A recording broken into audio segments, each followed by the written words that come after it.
में कांग्रेस की बढ़ेगी मुश्किलें। बीजेपी से कांग्रेस का जीतना होगा मुश्किल। 17 में से 14 सीटों पर भाजपा का है कब्जा। कांग्रेस का सीधे होगा बीजेपी और बसपा से सामना।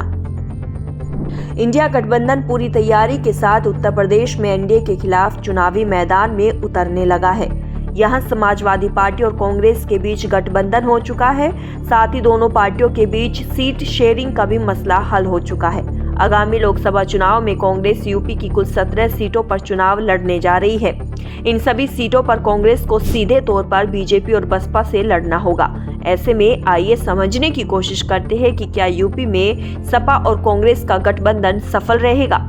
सपा ने जिन सीटों पर कांग्रेस को चुनाव लड़ने का ऑफर दिया है, क्या उन सीटों पर कांग्रेस लोकसभा चुनाव में आसानी से जीत हासिल कर पाएगी, या फिर सपा ने कांग्रेस को 17 मुश्किल सीट देकर फंसाने का काम किया है।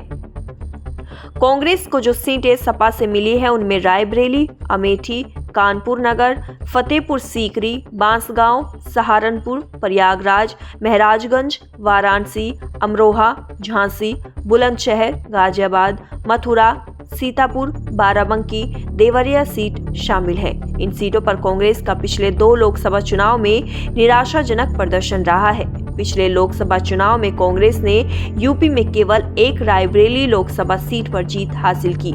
वाराणसी और अमेठी में कांग्रेस को दिक्कतों का सामना करना पड़ सकता है, क्योंकि वाराणसी सीट से खुद प्रधानमंत्री नरेंद्र मोदी चुनाव लड़ने वाले हैं। वहीं अमेठी से पिछली बार कांग्रेस नेता राहुल गांधी को हार का सामना करना पड़ा था। बुलंदशहर सीट भी कांग्रेस के पाले में आई है। यह सीट बीजेपी का गढ़ है।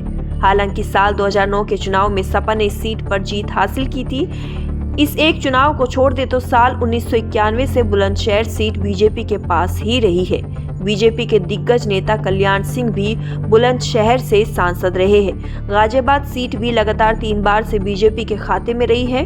2009 में राजनाथ सिंह और 2014 में general VK Singh Ghaziabad seat से सांसद रहे हैं। वहीं मथुरा सीट की बात करें तो पिछले 2 लोकसभा चुनाव से बीजेपी नेता हेमा मालिनी यहीं से सांसद है।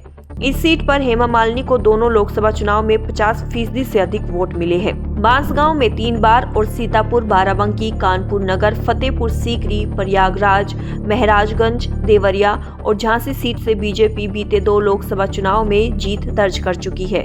वहीं अमरोहा और सहारनपुर सीट से कांग्रेस का मुकाबला बसपा से होगा।